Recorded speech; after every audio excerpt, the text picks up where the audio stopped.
मंच पे उपस्थित हमारे सभी जिम्मेदारों का मैं इस्तकबाल करता हूं।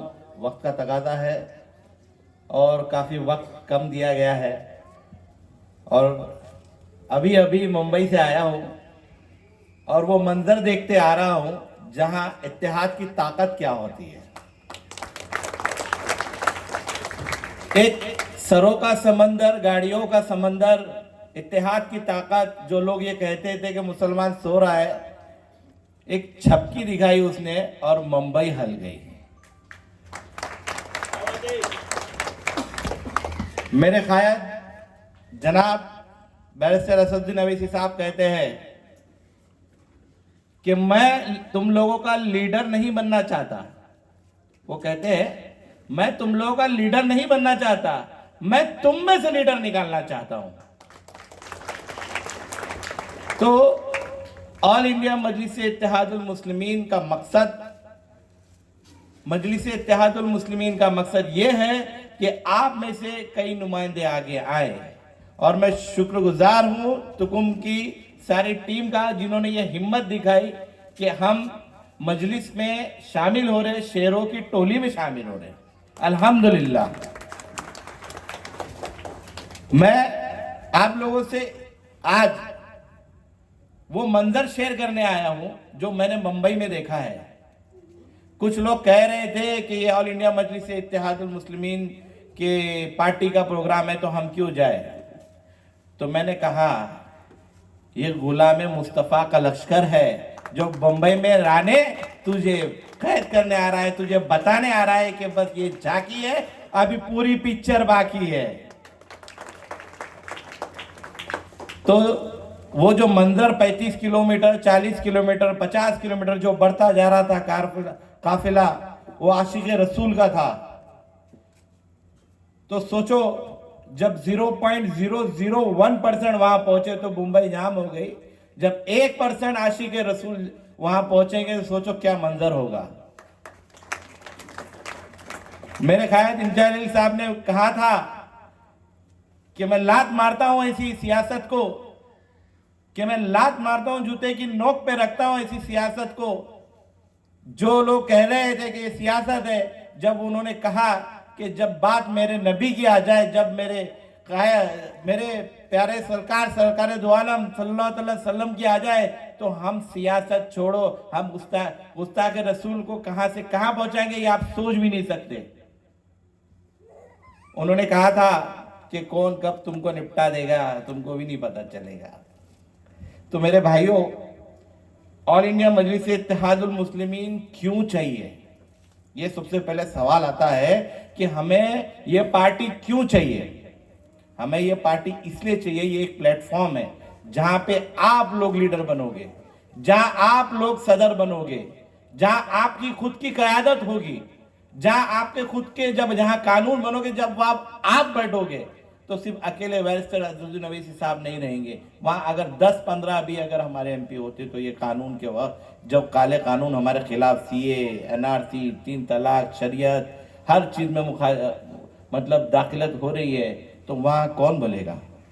आप लोगों को मुत्तहिद करने नहीं दिया जा रहा है, आप मुत्तहिद हो ही नहीं ऐसी उनका मंसूबे है। कभी आपको मसलक के नाम पे लड़ा देंगे, कभी आपको यही बोलेंगे कि भैया ये बी टीम है, ये बी टीम है, बी टीम। मैं आपको एक छोटा सा एग्जांपल बता था बी टीम का। आपने देखा होगा कि अभी अभी लोकसभा इलेक्शन आया। जब लोकसभा इलेक्शन आया तो सब लोगों ने कहा कि अमान भाई कौन लड़ रहा है, कौन लड़ रहा है, कौन लड़ रहा है, ऑल इंडिया मजलिस इत्तेहादुल मुस्लिमीन की एमआईएम पार्टी से कौन लड़ रहा है। तो मैंने कहा भाई क्यों, हम लड़ेंगे। तो कई लोगों ने, कई हमारे जिम्मेदारों ने भी मुझे ये बोला, नहीं अमान भाई इस बार तो मोदी को हराना है, तो इस बार आपको बैठना है। तो मैंने बोला ये कब तक चलेगा। मैंने पूछा ये कब तक चलेगा। तो बोले बस एक बार, बस एक बार। तो मैंने बोला तो ठीक है। तो और हमने बोला कि भाई अगर हम बैठ गए तो मोदी हार जाएगा। तो बोले सब जगह यही कोशिश है, बस एक बार आप कोशिश कीजिए। तो हम लोकसभा इलेक्शन बैठ गए। मतलब उसके बाद अगर हमारी कोई मसलक पे बात आएगी या कोई बात होगी तो हमारा आवाज़ कौन उठाएगा। तो बोले वो लोग उठाएंगे नहीं। तो मैंने बोला ठीक है, एक मरतबा आपकी भी बात सुन लेते हैं। तो हम सुन लिए। फिर उसके बाद ये हुआ कि मेरे नबी की शान में गुस्ताखी हुई तो हम दोबारा उन्हीं लोगों के पास गए, पूछा कि भैया आपने पूछा जब हमारे नबी की शान में गुस्ताखी हो रही तो आपने सवाल पूछा अपनी ताई से, तो क्या जवाब मिला? तो बोले कोई जवाब नहीं मिला। तो आप सही थे, अब हमें अपनी ताकत बना लेनी चाहिए। तो मेरे दोस्तों, अब ये वक्त आ गया है कि हम अपनी ताकत खुद खड़ी करें। किसी के भरोसे हमारी ताकत नहीं है। हम सिर्फ अल्लाह से डरने वाली कौम है और किसी के बाप से हम नहीं डरते। सभी लोगों ने बोला भैया तुम्हारे कोई ऐसा हो जाएगा, कोई मसला हो जाएगा हमारे काम के मसले में। उन सभी लोगों से बोलता हूं जो लोग कहते हैं कि भैया हमारे काम के मसले से जुड़े, हम इसके मसले से जुड़े, मैं उन सब भाइयों को एक ही बात बोलना चाहता हूं, रिस्क का देने वाला अल्लाह है, मौत का देने वाला अल्लाह है, जिंदगी का देने वाला अल्लाह है। जिसका अकीदा कमजोर होगा, जो अल्लाह की जात पे भरोसा नहीं करेगा, वो डरेगा। हम मुसलमान हैं, अल्लाह के सिवा किसी से नहीं डरते। मेरे भाइयों, बस एक चीज अगर आपके दिल में ये ईमान ताजा रहेगा, ये आपका मेन भरोसा रहेगा कि हम अल्लाह के सिवा किसी ने नहीं डरते, अल्लाह आपको गैर से मदद करेगा, आपकी किसी रोजी रोटी में आपको कभी तकलीफ नहीं होगी इंशाअल्लाह ताला। मेरे भाइयों, जब कभी भी हमारे पास इलेक्शन आते तो आपने देखा भाऊ भैया सब टोपी ओपी लगा के मदरसे मौलानाओं के पास, हमारे उलेमाओं के पास कोई टिफिन लेके पहुंच जाता, तो कोई चादर लेके दरगाह पे पहुंच जाता। सब लोग ये दिखाते भाई हम सेक्युलर, हम सेक्युलर सेक्युलर, और हम थोड़ी सी मोहब्बत में, हम लोग कैसे मोहब्बत वाले लोग हैं ना, थोड़ी सी मोहब्बत में पिघल जाते हैं, लेकिन हम मुत्तहिद नहीं होते। वो हर बार हमें एक लॉलीपॉप देते, हम वो लॉलीपॉप चूसते और चुप बैठ जाते। बात सही है ना? लेकिन इस बार नहीं, इंशाल्लाह इस बार हम अपने इत्तेहाद की ताकत दिखाएंगे। विधानसभा इलेक्शन में लड़ाएंगे, आने वाला महानगर पालिका इलेक्शन में लड़ाएंगे, और आने वाला हर वो इलेक्शन लड़ेंगे जो हमारे संविधान ने हमारा अधिकार दिया है। हम हमेशा ये सोचते कि भैया आज जितने भी लोगों ने जब लोकसभा इलेक्शन में जब वोट डाला होगा, वो मशीन के सामने खड़े रह के गालियां दे दे के वोट डाला, हमारी मजबूरी है। और कांग्रेस ने हमें क्या बनाए रखा है उनको पता है, इनके पास दूसरा रास्ता नहीं है। लेकिन अब वो तीसरा बटन पतंग का जरूर आएगा इंशाल्लाह। अब वो तीसरा बटन आएगा। आप लोगों के दिल में जो ख्वाहिश थी, इंशाल्लाह ताला ये विधानसभा इलेक्शन में ही आपको दिखेगा वो तीसरा बटन, जहां आप पतंग के बटन को दबाएंगे और इंशाल्लाह पतंग उड़ेगी हवा में माशाल्लाह। पहले हमारे पास ऑप्शन ही नहीं था ना कि हम दें किसको, हमारी मजबूरी थी कांग्रेस को जो हम वोट दे रहे थे। आज तक हमने ये सोचा कांग्रेस ही हमारी रहनुमा है। उन्होंने ऐसा प्यार से हमको सहलाते गए और हमारे साथ धोखा करते गए और हमें कुछ नहीं दिया। उनको पता है इनके पास ये तो बीजेपी को वोट देंगे नहीं, कांग्रेस तो बोला ये तो हमारी बाप की जागीर है, कि ये वोट तो हमारे बाप की जागीर है जो हमको डलना ही डलना है। और उनमें आप देखना आज जो लोकसभा इलेक्शन का रिजल्ट आया, ये 100% मुसलमानों के वोट की वजह से तय जीत के आए। इसका श्रेय पूरा पूरा मुसलमानों को जाता है। ये बात से आप कोई इख्तिलाफ नहीं रख सकते। आप में से हर वो शख्स ने कांग्रेस को वोट दिया होगा, मैं बोलता हूं। क्यों दिया? ये सोच के दिया ना कि हमारी जब बात होगी तो हमारे लिए कोई, हमारा जो नुमाइंदा हमने भेजा है उस नुमाइंदा कोई बात करेगा। अभी अभी हमारी ताई ने बोला था ब्रह्मपुरी में कि अल्पसंख्यकों को नेतृत्व नहीं देना चाहिए। क्यों नहीं देना चाहिए भाई? आपके पेट में क्यों दुख रहा? अगर हमारे नुमाइंदे खड़े होंगे तो आपके पेट में क्यों दुख रहा? क्यों जलन हो रही है? वो आपको इत्तेहाद में देखना ही नहीं चाहते, आपको बढ़ते हुए देखना ही नहीं चाहते। क्यों भाई? लोकसभा में इतने सारे कैंडिडेट हैं, मुसलमान को टिकट क्यों नहीं देते? बहुत सेक्युलर बनते, मुसलमान को टिकट नहीं देते। क्यों नहीं देते? उनके मंसूबे समझो। हमारे आंखों को दिख रहा है फिर भी हम वही दौड़ रहे, हमको दिख रहा है वो गड्ढा है फिर भी हम उसमें जाके कूद रहे। मेरे भाइयों, ये आंखों की पट्टी खोलो, मुत्तहिद हो जाओ। आप लोगों ने देखा होगा हैदराबाद में, अगर मुत्तहिद की ताकत देखना है, इत्तेहाद की ताकत देखना है, तो आपने हैदराबाद में जाके देखो, 7 MLA 1 MP की ताकत, आज CM झुक के उनके पास आता है दारुसलाम में। आपने देखा वहां पर जितनी भी 4% रिजर्वेशन है मुसलमानों को, कहीं और है नहीं है। शादी मुबारक स्कीम है, ज़ईफों के लिए वजीफे है, मौजूदों के लिए तनख्वाह है। मुसलमानों का माइनॉरिटी का जो बजट आता है वो सबसे ज्यादा तेलंगाना में दिया जाता है, जबकि माइनॉरिटी का बजट आप लोगों ने देखा होगा महाराष्ट्र में कितना मिलता है और कितने वापस चले जाएंगे, क्योंकि तुम्हारा नुमाइंदा नहीं है वहां पे जो तुमको बता सके कि सरकार की ये स्कीम आई है, सरकार की वो स्कीम आई है। क्यों? क्योंकि तुम्हारे तक वो फंड पहुंचेगा ही नहीं जब तक तुम्हारा नुमाइंदा नहीं रहेगा वहां पे। तुमको कौन बताएगा, कौन बताएगा कि फला स्कीम आई है, फला स्कीम आई है, माइनॉरिटी के लिए ये बजट आया है, माइनॉरिटी के लिए वो बजट आया है। सारे के सारे सांप सूंघे जैसे बैठे रहते चुपचाप, क्योंकि तुम्हारा कोई कायद नहीं है, तुम्हारा कोई लीडर नहीं है सिस्टम में। तुमको सिस्टम में जाना पड़ेगा, आपको सिस्टम में घुसना पड़ेगा, तब आपको मालूम पड़ेगा कि भैया आपके लिए क्या क्या चीजें बनाई जाती है।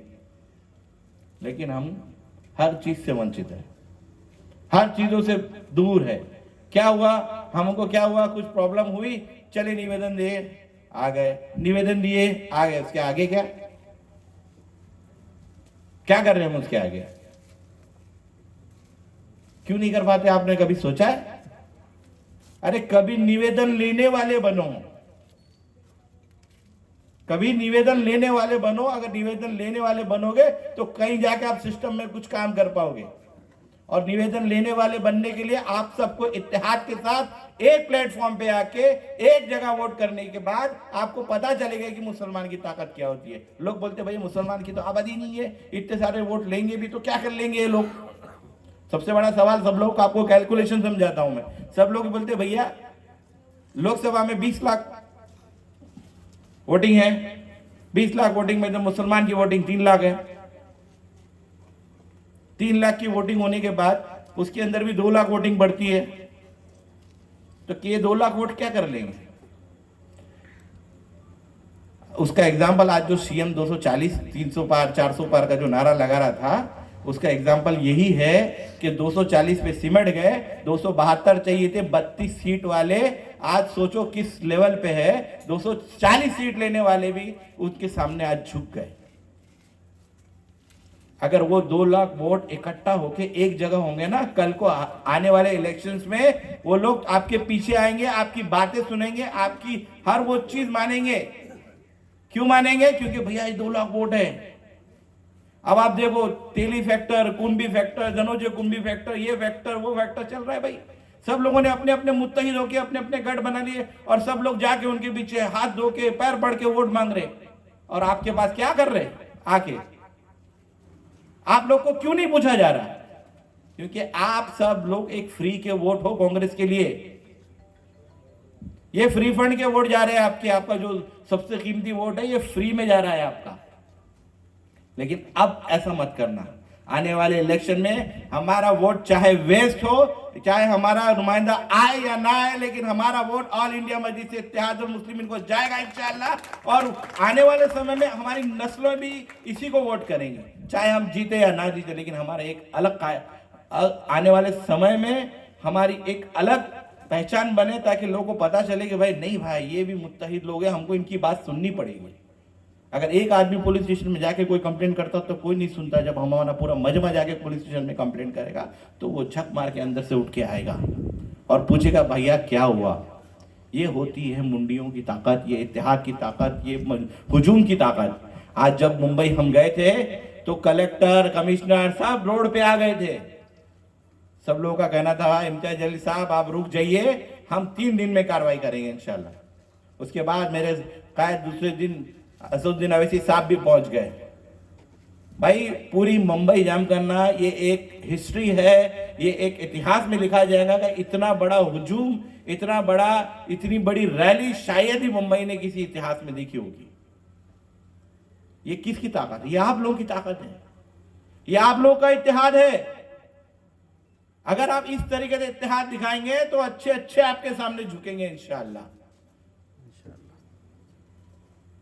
जैसे ये टिल्ले पिल्ले चिल्ले जो आ रहे हैं, उनके लिए मैं कहना चाहता हूं 1400 साल की तारीख गवाह है, 1400 साल की तारीख गवाह है कि ना हम हैवान से हारे ना हम शैतान से हारे। सुनिएगा जरा गौर से, 1400 साल की तारीख गवाह है, ना हम शैतान से हारे ना हम हैवान से हारे। शिकारी है लेकिन हमने कभी कुत्ते नहीं मारे। तो ये बात जहां तक पहुंचनी थी वहां पहुंच गई। इसी के साथ मैं एक मुख्तसर सा बात रख के आप लोग के साथ, वक्त का तकाजा है और बहुत बहुत शुक्रिया।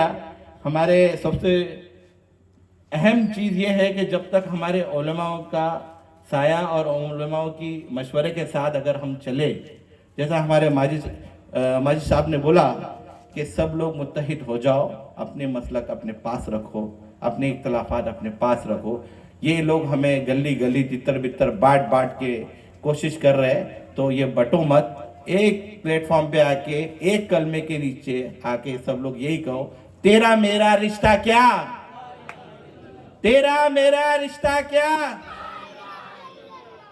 माशाअल्लाह, यही एक कलमे के साथ हम इत्तेहाद के साथ एक होकर आने वाले इलेक्शन में भी अगर यही ताकत दिखाएंगे ना, अच्छी अच्छी ताकतें हमारे चौकट पे आके अपनी नाक रगड़ेंगी इंशाअल्लाह ताला। मैं शुक्रगुजार हूँ पूरी कमेटी का जिन्होंने इतना बेहतरीन प्रोग्राम ऑर्गेनाइज किया। अल्लाह उन्हें जज़ाए खैर दे। और मैं चाहता हूँ जिस तरीके से जिन्होंने हिम्मत दिखाई है, आप बुजुर्गों से, बड़े भाइयों से भी मेरी गुजारिश है कि इनका साथ दीजिए, क्योंकि क्या होता है, साथ देने वाले बहुत कम होते हैं और ना इख्तलाफारी पैदा करने वाले बहुत ज़्यादा होते हैं। तो हम हमेशा हम कहते हैं कि हम कम हैं लेकिन हम में दम है, हम जिंदा कौम है। हम डर के छुप के बैठने वालों में से नहीं है। मजलिस का हर वो सिपाही वो शेर है, मस्जिद का हर वो सिपाही वो सदर है। जिनके पास कुव्वत है वो हमेशा हम उनके लिए स्टेज सजाएंगे। आप में से कोई इच्छा रखता है कि तुर्गुम तलाक से आने वाले समय में कि मैं अपने मोहल्ले की सदारत कर सकता हूं, मैं अपने मोहल्ले का ख्याल रख सकता हूं, ऐसे लोगों के लिए खैर मकदम है। मैं उनका तहे दिल से स्वागत करता हूं कि मैं चाहता हूं कि आप में से ही कोई लोग आए आगे और अपने शहर को, अपने वार्ड को आने वाले समय में सवारे सजाए, अपने लोगों की तकलीफ जाने और आगे बढ़े। शुक्रिया।